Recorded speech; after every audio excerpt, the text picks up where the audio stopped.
Hello everyone, welcome to the second episode of Conversation of Change. We believe that everyone can become a change maker, and through Conversation of Change, we hope that it can inspire you to make a difference to the community, no matter how big or small it is.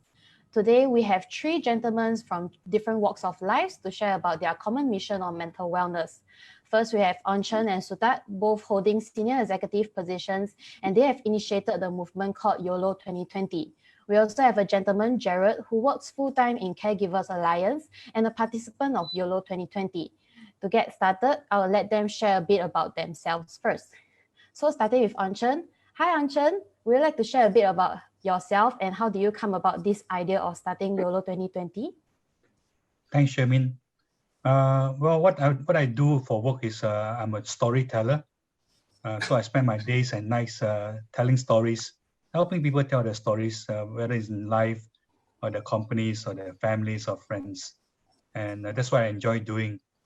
And it was really over a simple lunch that I had with Sutat and another friend, Xiak Ling. And so we came across the idea that why don't we do something to make a difference for the year 2020, and that's how YOLO was born. So how about yourself, Sutat? Please share with our viewers a bit about yourself and what made you start YOLO 2020. Well, the lunch wasn't so simple, as it turns out.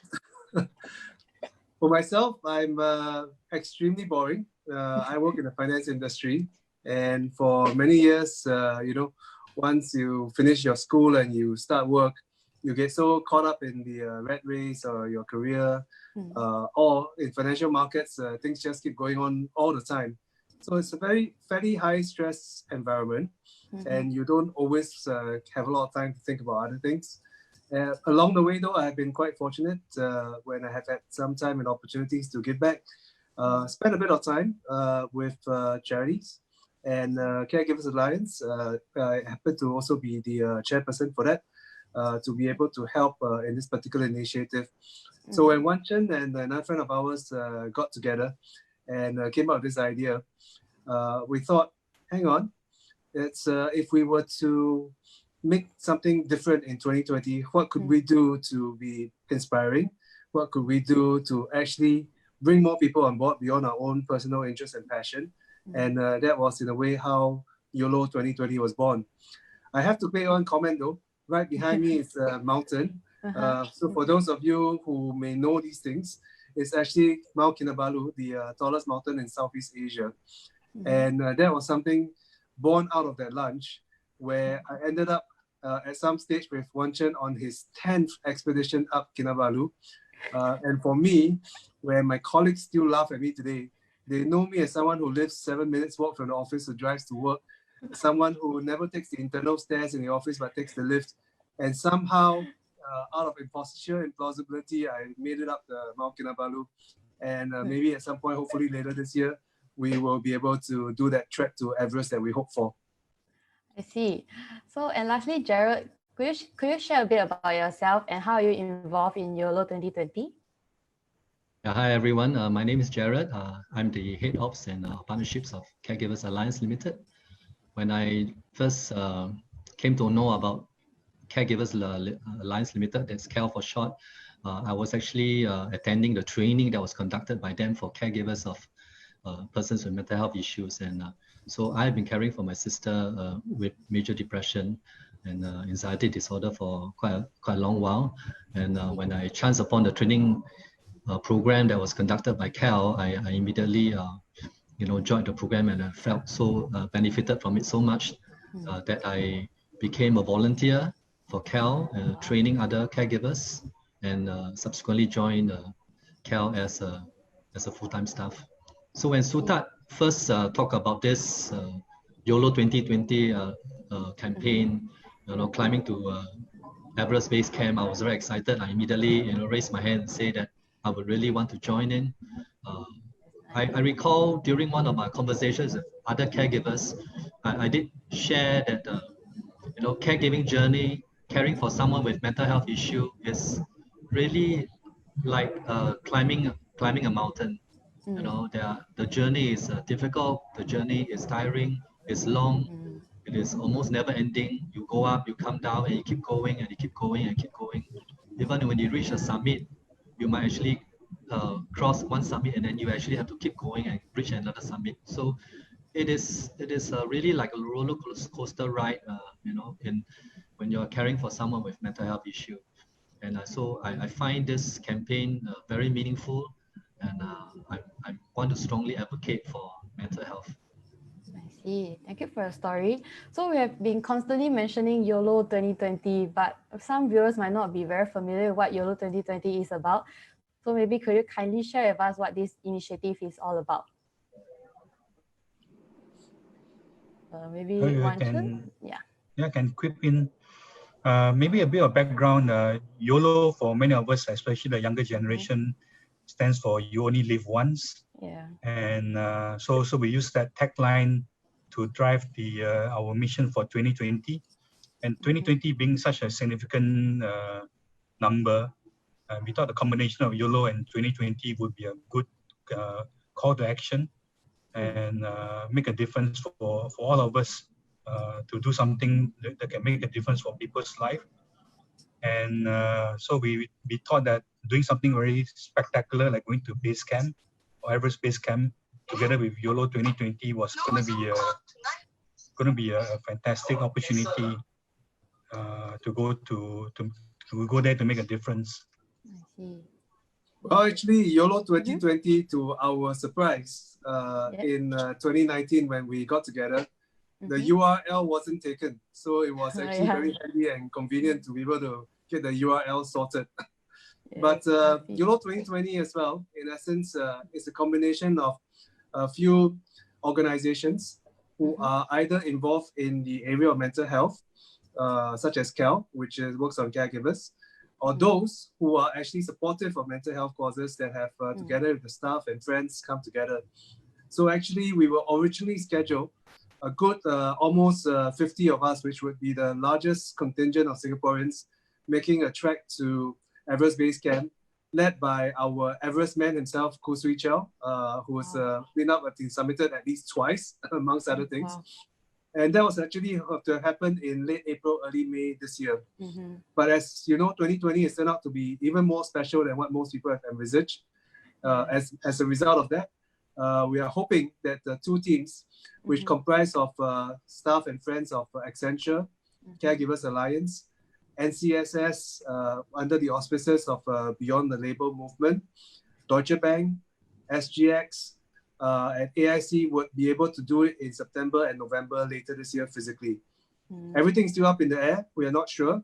But in the meantime, since it was circuit breaker in Singapore, Wan Chen came up with a brilliant idea, which is for those of us 40 plus, as many as could come along, to try to zoom to Everest by climbing stairs during this circuit breaker period, where we could do it with safe distancing, but still be able to hopefully keep up our training and at the same time bring more people on board.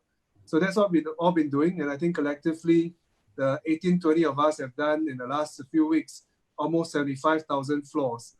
That I think is something I would never imagine doing myself, as an example. I see. Yeah, that was over a simple lunch or so. So that simple lunches will always turn out to be not so simple. Great ideas are birthed out of simple lunches. Yeah, so we had a simple lunch and we say that how do we get around this circuit breaker? And so it was over the lunch, and by the weekend, we came up with a nine-week program to each of us were to climb 6,000 floors in order to reach the equivalent of Everest Base Camp. So we are now in week 7, Sutha? Jared? Yeah, yes, week 7 started tonight. So week 7 starts tonight, and then we got another 2 more weeks to go, and we are supposed to reach Everest Base Camp on the 9th of June. I see. Okay. So yeah, almost there. Yeah. So you all have been talking about like hiking to Everest Base Camp, climbing the stairs and stuff like that. So how does this trekking actually supports mental wellness?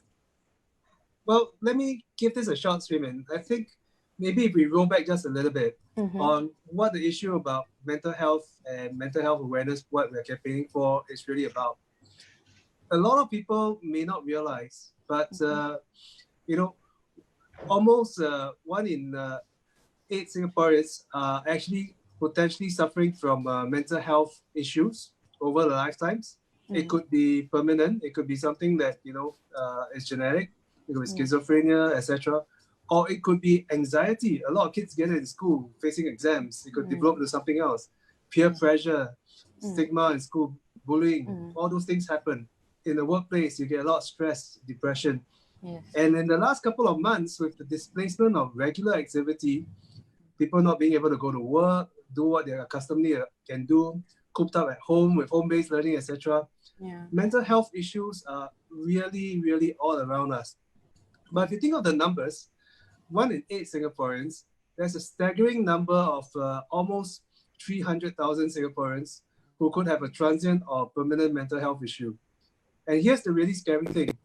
A lot of people in Asian society don't want to talk about it because it's something you're really shy about. In the old days, you say decorative terms like ding dong, you're crazy, go to Woodbridge, all those kind of things. They all come in. How many people will go to the boss and say, hang on a minute, I need to take a day leave because I have to take care of my loved one and bring this person to see a doctor. So the stigma associated is huge. So if you think 300,000 Singaporeans potentially at risk or already suffering, behind each one of these is one primary caregiver maybe and a couple of secondary caregivers. So the numbers of people who are dealing with this, have been dealing with this, and going forward in a more urbanized society, high stress society, potentially one that going through an economic challenges, I think is going to be much more prevalent. So that's where we wanted to really raise the awareness of mental health and the awareness of mental health and mountain climbing. How does it work? Jared, I think, shared earlier how it relates. The journey of caregiving, the journey of going through your own mental state involves going through ups and downs. You may reach new highs in each summit, but there potentially will be a valley below, and it can be a struggle. So we need to learn self-care. We need to individually build resilience. We need potentially as a community, as a society, to be able to build collective resilience and consideration for the people around us. Just because someone's having a troubled period doesn't mean we lock him up in an institution.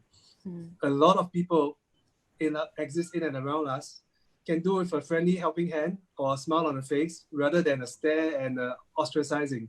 So, I think the topic has become a little bit more mainstream because we now start thinking in the aging society about dementia and so dementia is just one part of it, it's physical deterioration, but there's a whole lot of different mental health afflictions, and it's not like it's somebody's fault.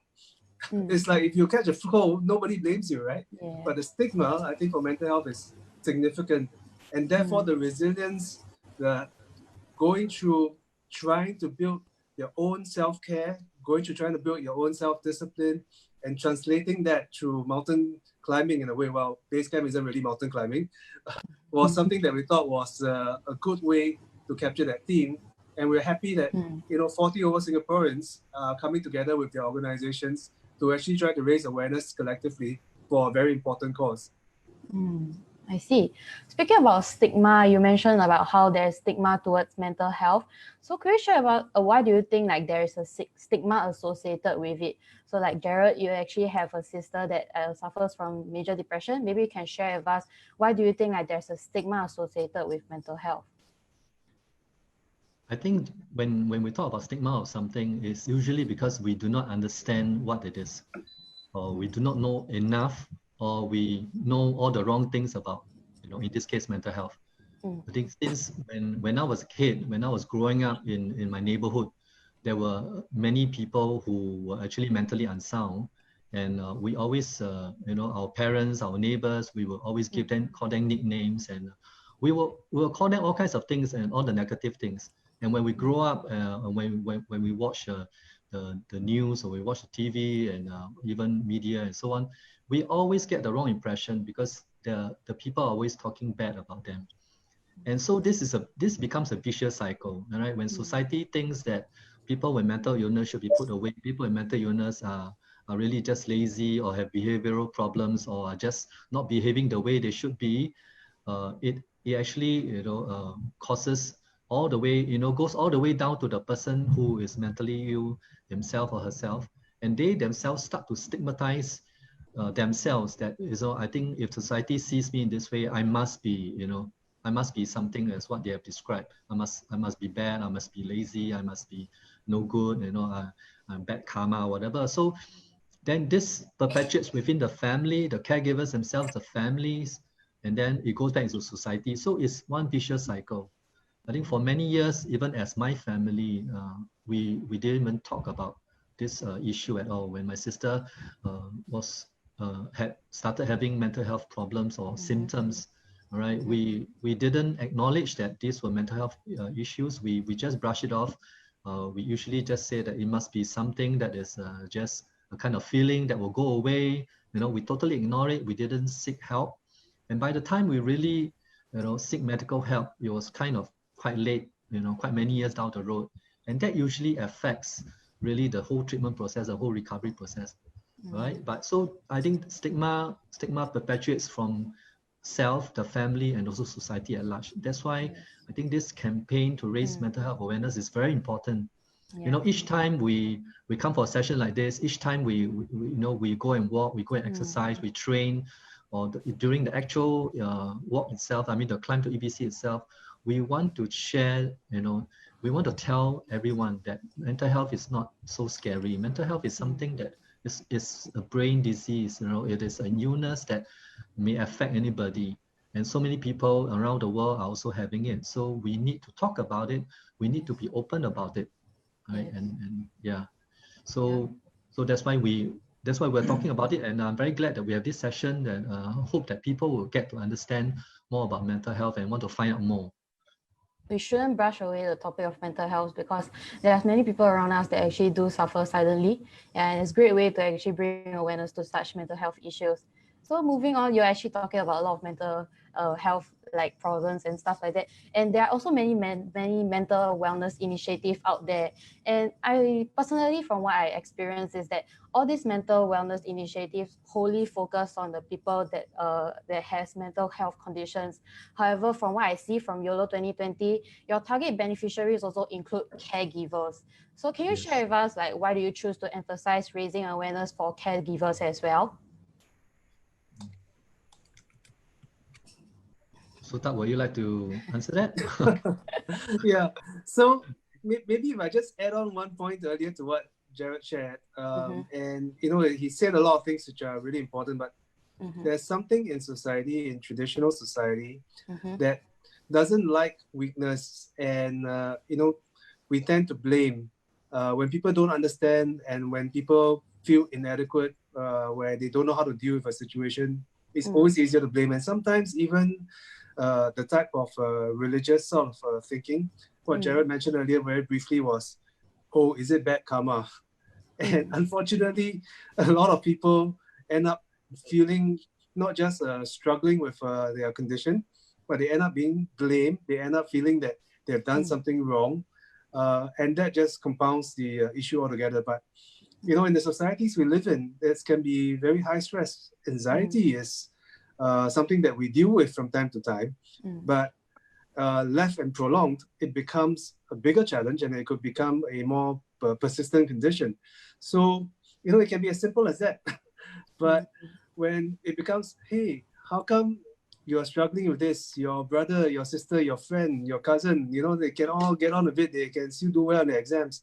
These things just breed onto each other.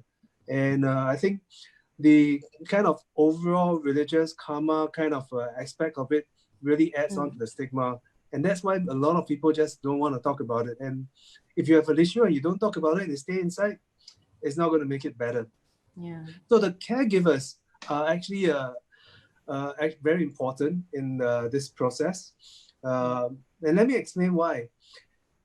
As I mentioned earlier, if you look at the kind of statistics, assume you have 300,000 folks who have a transient or permanent mental health condition, excluding dementia, believe it or not.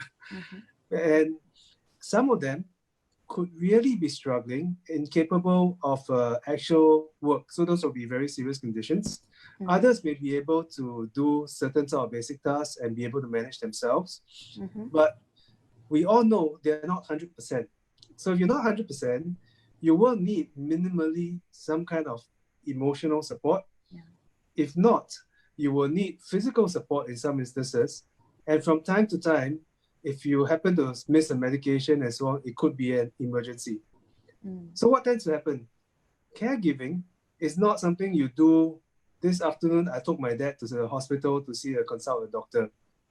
That's a task, but that's not really caregiving per se.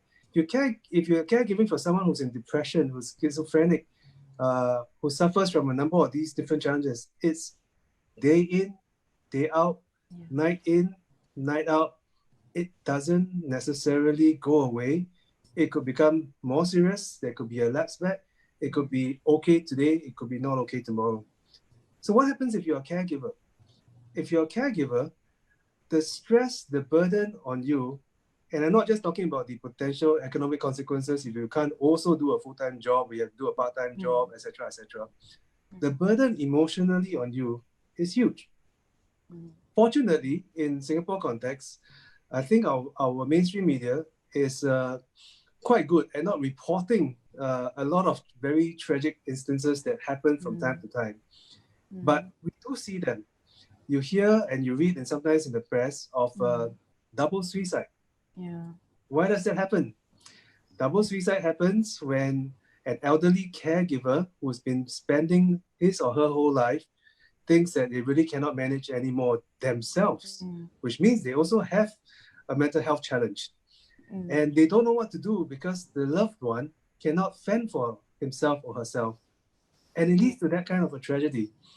They may not have sought help because they have been shunned by their neighbors, their family, they're parked in one corner. So for caregivers in particular, who are really important to help those who suffer from their conditions, it is not unusual for them to potentially also have a challenge that could lead to a mental health challenge. So it is even more important in a way for those who are able to bolster their self-care and self-resilience so that they can both stand on their own feet as well as support their loved ones.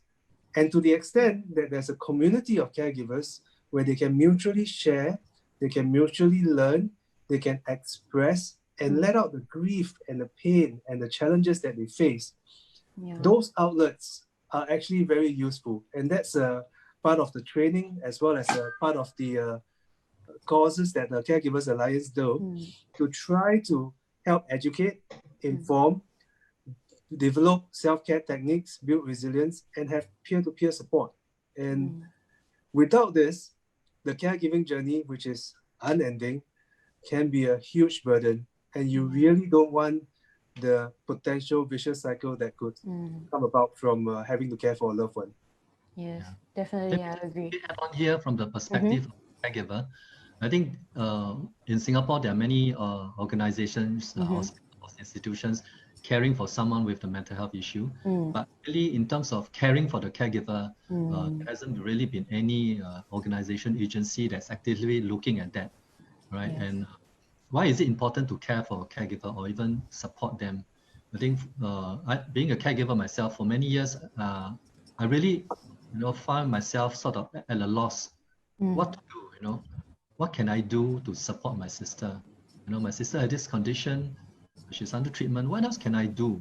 What can I learn? And because of stigma, as we mentioned earlier, it actually prevents us from wanting to know a lot more or even finding out what are the right ways to do things. And as a caregiver, we, especially when my sister in this case has a relapse, has a major relapse or becomes suicidal, it becomes a crisis for me. All right, me being someone holding a full-time job, in the IT industry previously, I was working many 12, 13 hours a day, so it's quite unimaginable for a caregiver who has to reply suddenly to messages of help or calls from the family, call from home that something bad is going to happen or something serious is happening. So it's nobody actually tells the caregiver what he or she can do and how they can actually better manage the situation at home, right? So that's why it's very important that the recovery process of the loved one requires the caregiver. If the caregiver is not there and the person having the mental health problem is just just taking medication and just going and seeing the doctor and so on, that process is going to take a long time, right? The recovery process will take a long time. The caregiver plays a very important role here. And that's why I think we are Caregivers Alliance formed about 8 years ago. We have been supporting many thousands of caregivers, training them and equipping them with the relevant skills and how to care better for their loved one. I see. So caregivers actually do carry a huge burden on their shoulder to care for the people that has mental health condition. And I think this is also one of the reasons why YOLO 2020 also came about. Is probably like to hike up and then to release some stress, because like exercising is also a form of stress relieving, right? I would say. Yeah, so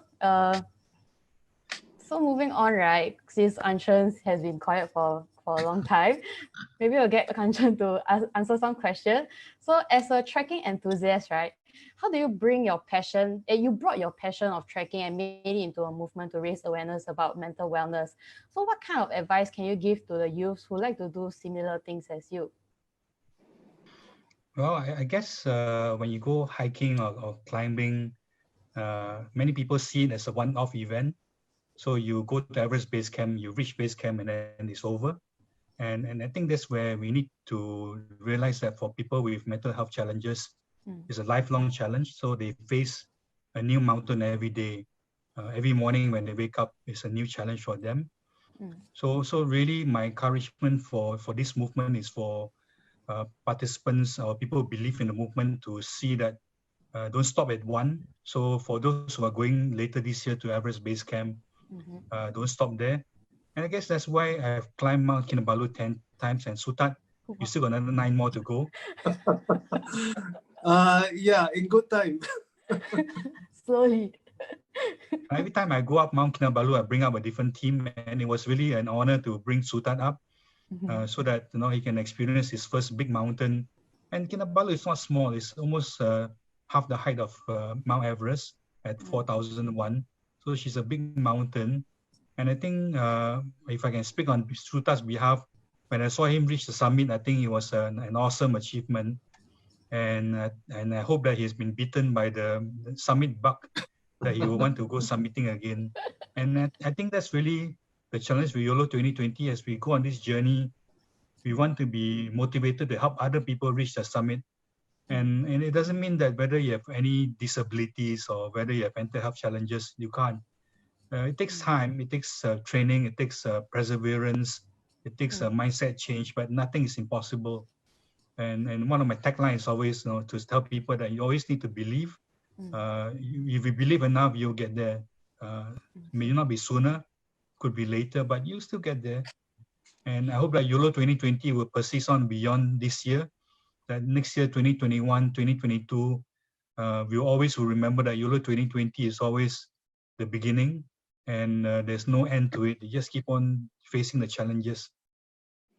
So like hiking do have its own set of challenges, and I'm pretty sure it's also be very difficult for a new person that is going to hike up.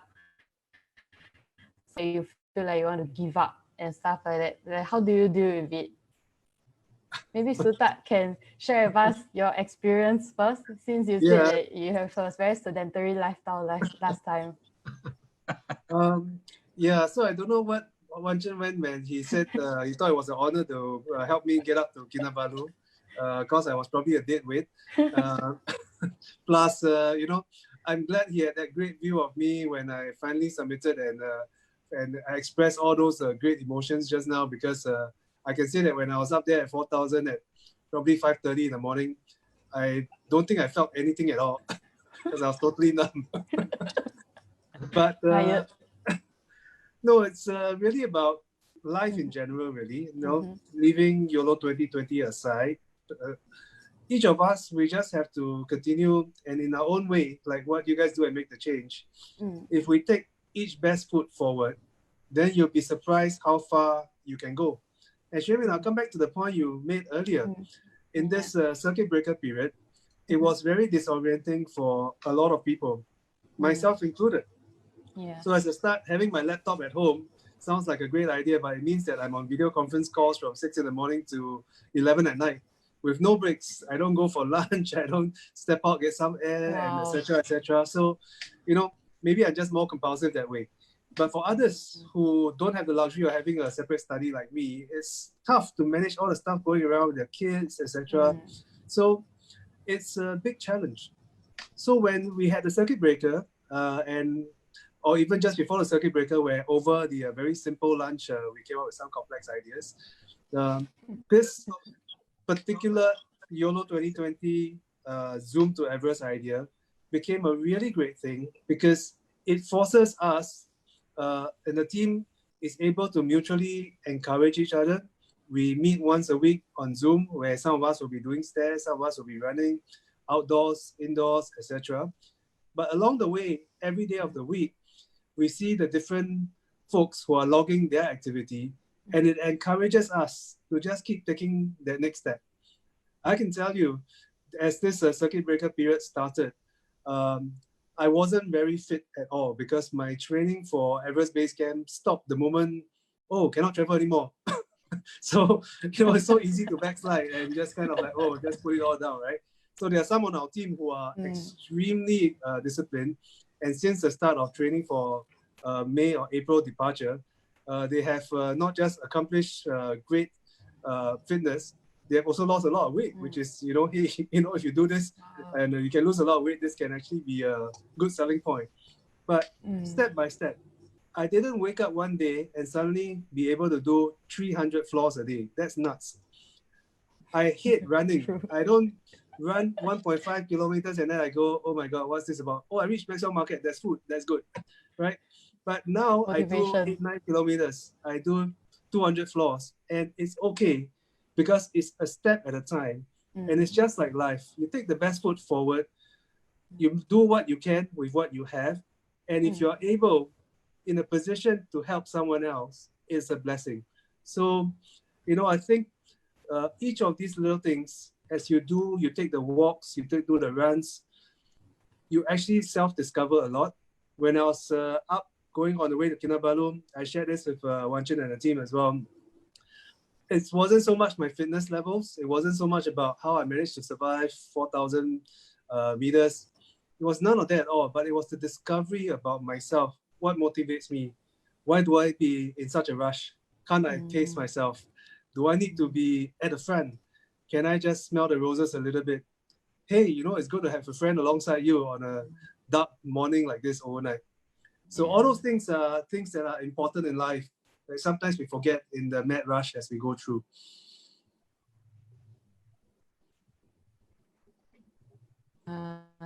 Definitely. And it's probably also very and stuff like that as well. Yeah. So moving back to how about Jared? Jared, would you like to share your experience of how you started off hiking?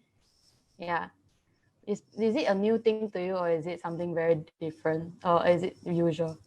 I'm not a typical trekker or hiker, or you know, I don't really go and climb mountains like what Wanchin has done. I've done KK once some years back, and I think mountain climbing is not everyone's cup of tea because the process is usually very agonizing. You know, no matter how fit you are, you know, the process of having to go up slope and going up altitudes, especially if you go above 3,000, you know, and go higher than that, it can be agonizing. You know, so even if you train, I can imagine it's going to be challenging. Right. So of course, if you're fitter, then it helps, right? I had mild, you know, mountain sickness (AMS) when I went up Mount KK, but that was fine. I still managed to reach the summit. I think one thing about mountain climbing is that, like what Sudak mentioned just now, you sometimes really have the opportunity to discover yourself, understand yourself better. I think at the same time, you know, with the people that go alongside with you, you realize that you really need actually a lot of team spirit. You need to help each other. You need to push each other along. The slow ones, you know, you can help. I mean, if you are faster, you're fitter, you can help the slow ones, and then you can help to encourage them. You know, you have to push other up. And in the end, when everybody is able to make it to the summit, I think that's really the most important part, right? And so it's the process itself makes it interesting, not the actual submitting summit itself, right? So when this Zoom to EBC, because we couldn't go to the actual trip itself to Nepal, when circuit breaker started, I make it a point to climb stairs every day. So for the past 6 weeks, I've been doing so without fail every evening, and I've done 9,200 floors so far, and I'm going to cross. Yeah, so I don't know. It has actually kept me going for the past few weeks. I think I'm getting fitter. That's for sure. And when you're fitter, you feel better. Yeah. You feel stronger mentality as well, mentality-wise as well, stronger. So Anchal, is this all the beauty of the trekking that what Suta and Jared mentioned that made you fell in love with like hiking, going on hikes? What is it like for you to trek? You know, people ask me when I climb Mount Kinabalu, for example, you got up 9 times, why bother with a 10 times? It's the same mountain, and it's the same route, so why bother? And to me, it's because the people, the people that I go up with. If I can make a difference for everybody that I bring up, I think that makes my day. And if that person I make a difference for will go on to make a difference for somebody else, then it's called paying it forward in our own special way. So I hope that the 50 of us who go to Everest Base Camp this September, November, we are paying it forward, that we will inspire the next 50 and the next 50. And remember the story of the boy and the starfish, and the boy will pick up a starfish and throw it back into the sea, and there'll be thousands of starfishes on the sea, on the beach, and the old man will ask the boy and say, why bother? It's only, and the boy replies that no, it matters to the starfish that you throw back into the sea. So I think for every person that we help, that person will go on to help somebody else. And that's why YOLO 2020 is a movement. It's not a one-off thing. The other thing about going to mountains and trekking is that you get to see things that you never get to see before. Open up your eyes. And by opening up your eyes, you realize that there are many other things that we don't get to see, like caregivers. We put ourselves into the shoes of caregivers, like Jared, for example. We will suddenly realize that it's a different perspective. So we shouldn't see life through rose-tinted glasses, but we should take off those glasses and then see things for what they are, and basically to make a difference. I see. Wow. So what are your visions for the future YOLO 2030 is going to be like? Well, the next one is definitely another Kinabalu. After that, and then we last week we had a Zoom call every week, and last week we talked about going to the Gobi Desert. So definitely I'm going to bring a team to the Gobi Desert in near Mongolia. So that's one. So you all and trek a desert? Oh, yeah. It's a fantastic trek in the desert. Wow. The Zoom trek to the desert. A real one. So another Kinabalu and Gobi Desert. I want to bring a team to Mongolia. I want to bring a team to southern Russia. So there's so many places to go to, and so we hope that YOLO 2020 will bring different groups to different places, and we will have another Sutat, another Wanchan, another Jared in the next generation. Could be you, Shemin. And so the 50 from the 3 of us over lunch last year or the year before became 50, and we hope that 50 will become 500 and 500 become 5,000, and it goes on. I mean, there's no stopping what it can be. But we're not just looking at a number, we're looking at changing mindsets, and even for just one starfish, we can just change the life of one starfish, and I think we'll be happy. Yes. How about Sutat? What is your vision like for the mental wellness part of it in the future of YOLO 2020? Well, I'll put it this way. I mean, there's different facets of it. There's a group that's going to be going to EBC. There's some of us that are doing the Zoom to EBC. And each of us in our own way, some through the organizations, through Accenture, for example, and Deutsche Bank, they are promoting the cause of mental wellness across to colleagues, not just in Singapore, but also different parts of the world. And of course, there's a fundraising element as well that I have to mention. So hopefully, as we do this, we inspire others. They get to find out about mental wellness. They get to think about the subject. They get to find out the resources around it. They make a contribution to CAL. There's another organization that we are also supporting, which is a sister organization to CAL called Resilience Collective, that has persons in recovery actually coming together to actually help each other, which is very important as well. So it's whilst mental wellness is the overall theme, and we are supporting fundraising wise to CAL primarily and Resilience Collective, which is a new charity just starting out. The key really for me is every individual, to the extent as Wanchan Doll said, the starfish analogy, if they take a little bit from it, it matters more to me that there's a wider audience that is aware, that's able to overcome the concerns around stigma, that thinks a little bit back before, hey, hang on, that sovereign person, is that a mental health issue? It is crazy, just give it up like that. But really reflects and thinks about it and is aware to be able to direct the traffic for someone who may need help. That is more important. But along the way, through the efforts of Wanchan, Jared, and many of the others in there, we've managed to raise a little bit of money for CAL, which is very important because as the non-profit sector goes, we do expect this year, with a lot of challenges in the corporate environment, individuals also having less in their pocket, the competition for the charity dollar will go up, which is ironic because this is the period of time where the needs are highest potentially. So through the efforts as well, I'm quite pleased to say that so far we've collectively managed to raise about $210,000, which is a tremendous effort. And even through the circuit breaker, some of us have been trying to keep that up. But I think over and above the fundraising, if there are just more people who think twice before looking at someone who's suffering from a mental health issue as someone who's, what's wrong with this person, I think we would have actually made a great achievement. And the more society is able to do that, the more as a community we can rally around and support community care and integrate more of folks who may be suffering a transient, not necessarily permanent condition.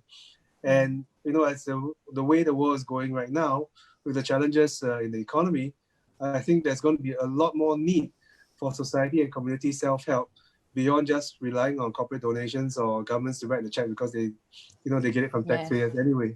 So best foot forward, as I said earlier, and if we all do our own little part and there's greater awareness on the subject, I think that's a great outcome from YOLO 2020, which can spawn different organizations, different activities that can continue to keep this in top of mind, so to speak. That's a very nice insight from you. And maybe I would like to ask Jared, for people like me who isn't very fit and cannot hike, climb stairs and stuff like that, what can we do to support YOLO 2020, this movement? Well, I think Sutat mentioned just now, you can actually make some donations to CAL, and CAL is doing the important work of really supporting caregivers. I think Sutat right from the beginning of this session, said that there are actually unfortunately, there are many people having mental health conditions in Singapore, and the figure is actually going up. And then even with this COVID-19 pandemic, I think the situation of mental health is going to get worse, right? And so mental health is going to be here, is going to be a topic that is very important to everybody. I think it's something that we really need to understand better, know better, talk a lot more, and I hope that through all the work and all the efforts that we're putting in, one day mental health is just another topic, another illness, something that we can all be very comfortable with in talking about and just looking at it as an illness, and then we are able to support the caregivers, the family, the persons with the mental health issue. I think that will be the ideal case, but that is a journey that we need to take.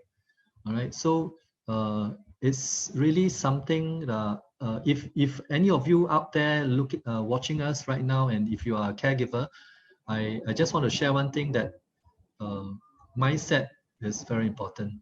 I think earlier on, Wanchan also talked about mindset, but I think in terms of mindset in the mental health arena, we need to change our mindset towards what the whole issue of mental health is all about.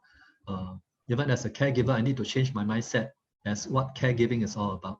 All right, caregiving is not just about all the doom and all the unhappy stuff, but once I change my mindset towards caregiving, and I care for my sister with love and true concern and true care and concern, my sister can experience, can feel it, and then it improves our relationship. It helps her in the recovery. I think that's very important. Our mindset must be very clear, when we're caring for someone, right? So whatever we do, I hope that we would be able to go into this direction. That's what I hope from this campaign, even after this campaign is over, moving forward. Yeah. So, Xuemin, Yes. I got a sort of specific response to the question you asked earlier. Yeah. You see the YOLO 2020 t-shirt that we have here, it says Yeah. overcoming mountains in life, right? So overcoming mountains in life doesn't mean that you actually climb Kinabalu, although Wanchen seems to be doing it every now and then. Overcoming mountains in life could simply be, I'm committing to get myself a little bit fitter. I'm committing to make sure that I acknowledge and thank essential workers. I'm committing to smile at the first 5 people I see every day. So we're not asking you or any of the audience watching to say, oh, go dig in your pockets and make a big donation now. That isn't the point. But if you think that the cause is important, overcoming a mountain in life could be your own little pledge to just say, you know what, for the next year, I'm going to work towards something. It can be very big, it can be small, but small can be very big for each of us. I'm going to give up smoking. Oh shit, that's going to be really tough. Yeah. I'm not going to drink more than twice a week. For some people, that's going to be almost impossible. But making some of these little steps, and then you find that you can achieve gradually and you can build up a better mental state, a better mindset, and an approach that reminds you that actually you're not alone in this world, and there's a community and there are people around you that you need to be considerate of. Those things are all positive. And like what Make the Change is doing, if you can create a little bit of positive energy, you don't necessarily have to dig deep to make a big donation or climb 9,000 floors like Gerard, who is much fitter than me, by the way. But you can all do your own little part. Yes, I agree. So, we actually do have a question from the viewers. Yeah. Maybe I'll post it out to you guys. So what are the common wrong mindsets that caregivers have of loved ones with mental health conditions? And what are some good mindsets to have? Maybe Jared, you can answer that. Yeah, okay, so let me just jump straight into it. I think speaking from personal experience, I think the very first thing is I would think that our loved one, having the mental health condition is probably just a passing problem, something that is probably just affecting the person for a period of time, and then we tend to brush it off to say, snap out of it. I think so that's very wrong mindset to start with. I think that is a very common mistake that most people make, most family members or even caregivers would make, because we always assume that the problem is actually a very simple one, right? We never really empathize with the person we care for. So we make all the wrong assumptions. So we end up saying that this person is lazy, this person, you are not doing what you're supposed to be doing, you're not working, you're not trying hard enough.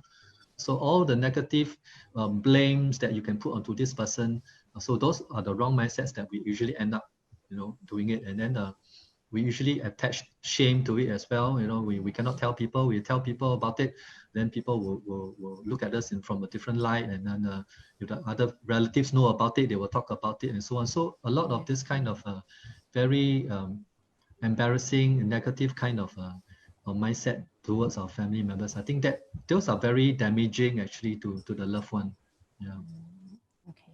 Of course, good mindset, I think, is it's important that we understand, we try to understand. I mean, we see a problem, we try to understand what the problem is all about. We seek medical help, we seek the help through agencies like Caregivers Alliance or even other institutions that are agencies that are supporting persons with mental health issues.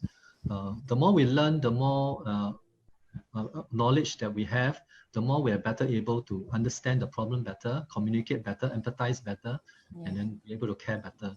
So taking the first step to say, I want to know more, I want to learn more, and I want to love more, I think that's very important. I think it's also about giving them space as well and not pushing them into like thinking that they should be answerable to their question, to their actions, their behaviors and stuff like that.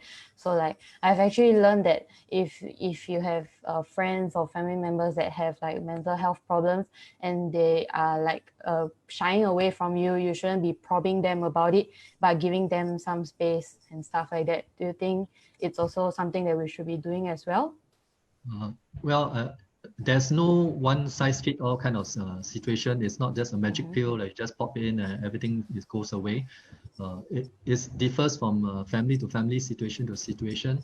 Well, it's true. I recall when my sister was suicidal, I do not know what to do. You know, what can I do other than telling her, are you really going to do it? I don't know how else I can support her. But what I did was I spent every night after coming back from work, I sit by her bedside and I just sat there just for a few hours with her. I did not know what to do, but I just spent that quiet time with her. And I think that is very important. Sometimes just saying too much also may not help. So for that scenario, for that situation of mine, where I really encountered that crisis, I think it was very important that I just spend time with her, just telling her, showing her that I was there for her. You know, I love her and I don't wish that anything bad will come, you know, from her. Yeah, so I think that is very important, the assurance that we give them. I think the presence is very comforting for them as well. Yeah.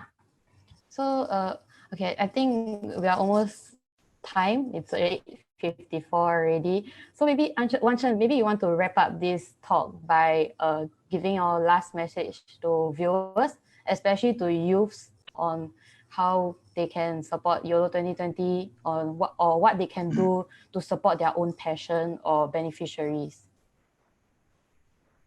Now, if I can have a last word, would be to tell youth to decide what would they like to do with their lives. What would you like to do with your life? We're not talking about a job. So when you get a job, a job depends on your skills, and there's certain skills you have, and you do a job with those skills and you get paid for it. And there's something called passion. Passion is something that you want to spend time on, and passion comes and go. Jobs come and go, but what would you like to do with your life?